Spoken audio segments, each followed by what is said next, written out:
ఈ పొలము ఈ గూడు చూస్తే నేను చిన్నప్పుడు చూసిన రాజన్న సినిమా పాట గుర్తొస్తుంది. గిజిగాడు తన గూడు వదిలి రాకున్నాడు సూర్యుడు రాలేదని, పొలంలో కలువాలు తలదించుకున్నాయి పొద్దు పొడవాలేదని.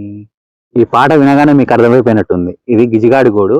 మేము ఈ పొలం చూడడానికి వస్తే గా చెట్టు మీద నుంచి కింద పడింది అన్న. నేను మాత్రం పడేలేదన్న కింద, జస్ట్ అది కింద పడితే మేము చూసినాము. చూస్తే గిజిగాడి గూడు అని అర్థమైంది. అయితే ఇది ఎట్లాగో కింద పడ్డది. ఇప్పుడు పక్షి అయితే ఇదైతే తీసుకోపోలేదు. ఇది దీని నిర్మాణం ఎట్లుంటది అనేది, ఎట్లా కట్టుకున్నది అనేది చూద్దాం మనం. మామూలుగా పక్షి గూడు అంటే ఇట్లా రంధ్రం చేసుకున్న తర్వాత ఇది పైకి ఉంటది కదా, అది అట్లా ఉండదు. ఇది ఏంటంటే రివర్స్ ఉంటది. ఇది ఇట్లా ఉంటది పైకి, ఇది కూడా కొత్త కొమ్మని కట్టుకుంటది. ఇది చూస్తేనేమో ఇది దీని కింద ఇట్లా వెళ్ళిపోతుంది. చూపింది మొత్తం గడ్డి పోసలతో బాగా కట్టింది కదా. ఎవరి పొలాల దగ్గర అయితే గిజిగాని గూడు ఉంటుందో వాళ్ళు చాలా అదృష్టవంతులు. ఎందుకో తెలుసా, మన పొలాలకి మిత్రపక్షి వీడే.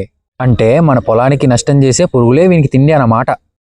ఇది ఇట్లా ఉంటది, ఇది దీని కిందంగా పోయి లోపలికి. ఇది పొజిషన్. బహుశా ఇదేనేమో గిజిగాడి స్పెషాలిటీ. గూడు ఎట్లా కట్టుకుంది చూడండి, శత్రువుల నుంచి తెలివిగా కాపాడుకోవడానికి.